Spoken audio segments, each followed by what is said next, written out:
नमस्कार, आप देख रहे हैं खबर विस्तार और मैं हूं आपके साथ अदिति। रीवा से एक बड़ी और चौंकाने वाली खबर सामने आ रही है। प्रदेश कांग्रेस प्रवक्ता डॉक्टर विनोद शर्मा ने श्याम साई मेडिकल कॉलेज के डॉक्टरों पर गंभीर आरोप लगाए हैं। कांग्रेस का दावा है कि मेडिकल कॉलेज के दर्जनों डॉक्टर सरकारी वेतन के साथ साथ प्राइवेट नर्सिंग होम में भी परमानेंट तौर से सेवा दे रहे हैं, यानी न सिर्फ डबल वेतन ले रहे हैं बल्कि मरीजों को निजी अस्पतालों में भेजकर जमकर कमाई भी कर रहे हैं। वह मरीजों को सीधे अपने नर्सिंग होम रेफर कर रहे हैं, जहां उनसे मोटी रकम वसूली जाती है। अब चौंकाने वाली बात यह है कि डॉक्टर विजय कुमार तिवारी की अलग अलग हॉस्पिटलों में 3 जन्म तिथियां दर्ज हैं।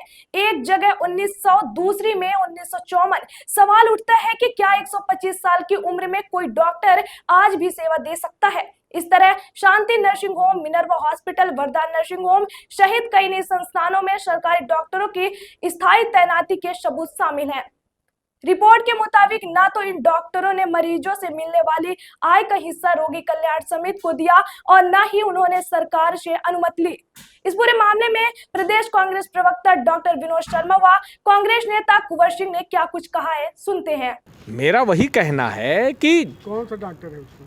विजय कुमार तिवारी एक डॉक्टर हैं जिनका आप लाइसेंस ले रहे हैं।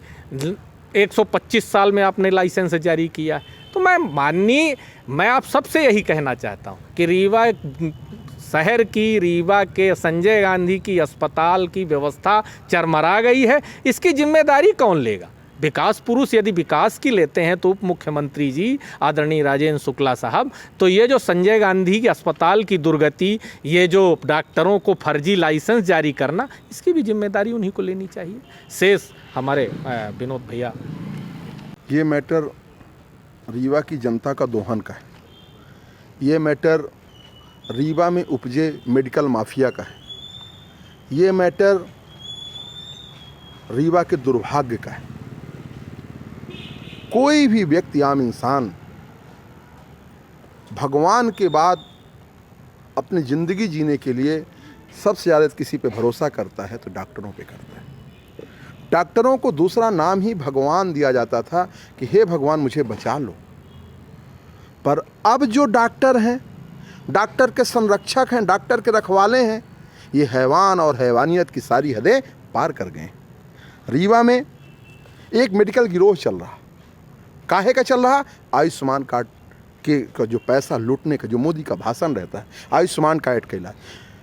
उस आयुष्मान कार्ड जब जैसे संजय गांधी में लोग अस्पताल में एडमिट होते हैं, गांधी मेमोरियल में एडमिट होते हैं, तो वहाँ उनके एजेंट लगे हैं कि 5,000 10,000 रुपये में इस हॉस्पिटल में ले चलो, इस हॉस्पिटल में ले चलो, इस हॉस्पिटल में ले चलो। और फिर वही प्राइवेट हॉस्पिटल वाले बयान भी देते हैं कि संजय गांधी में नहीं बचा पाए तो वहाँ से हमारे यहाँ आए। और यह सब तब होता है जब स्वास्थ्य मंत्री कौन है? कौन है स्वास्थ्य मंत्री? आप लोग जानते होंगे, रीवा का विधायक, जो अपने आप को खुद विकास पुरुष कहता है और ये कहता है कि मैं रीवा को चमाचम कर दिया हूँ। और सारी हदें पार कहाँ होती हैं? स्वास्थ्य सेवाओं में। उप मुख्यमंत्री है। आप ये देखो कि एक आदमी 2003 में मर जाता है, डॉक्टर हैं विजय तिवारी जी। वो एक डॉक्टर के 3 अस्पतालों में सेवा दे रहे हैं नियमित। मर कब गए? 2003 में। और उनका लाइसेंस जारी है। एक ही डॉक्टर संजय गांधी में नौकरी नियमित, वही डॉक्टर दूसरे अस्पताल में, वही डॉक्टर तीसरे अस्पताल में। भगवान विश्वकर्मा भी एक जगह इधर उधर नहीं। नारद को, ब्रह्मा जी के मानस पुत्र थे नारद, उनको ये विशेष भगवान ब्रह्मा ने वरदान दिया था कि तुम जहाँ जाओ वहाँ जा सकते हो। तो नारद जाते थे संदेश लेके इधर का उधर का। बाहरे राजेंद्र शुक्ला के डॉक्टर ये एक ही टाइम पे मिनर्वा में भी ड्यूटी कर लेते हैं, उसी समय पे संजय गांधी में भी कर लेते हैं, उसी समय दूसरे में प्रार्थना में भी कर लेते हैं। सारे अस्पतालों की लिस्ट अभी हम लोगों ने रीवा कमिश्नर को सौंपी है कि ऐसी हैवानियत, ऐसे लोग कि एक ही डॉक्टर 3 जगह ड्यूटी कर रहा, 4 जगह ड्यूटी कर रहा। अस्पताल ऐसे खुल गए हैं और सारे ट्रामा सेंटर, मजे की बात देखो, सारे में आईसीयू हैं। आप लोग मीडिया के साथी हो, चलो हम नहीं कहते हैं, ये सब अचानक से कोरोना के बाद जो बाढ़ आई है। और सुनिए, रीवा के ज़्यादा से ज़्यादा पेशेंट कहाँ जा रहे हैं? नागपुर। आप जो नागपुर बस जाती हैं वहाँ देखो 80% उन बसों में कौन बैठा है?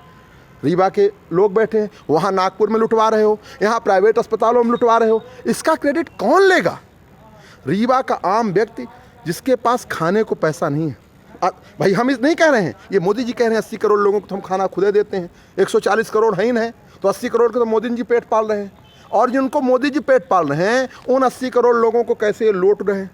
रीवा के प्राइवेट अस्पताल हैवान और हैवानियत की एक लिमिट को क्रॉस करके जिस प्रकार से लूट रहे हैं, उनका संरक्षक राजेंद्र शुक्ला है।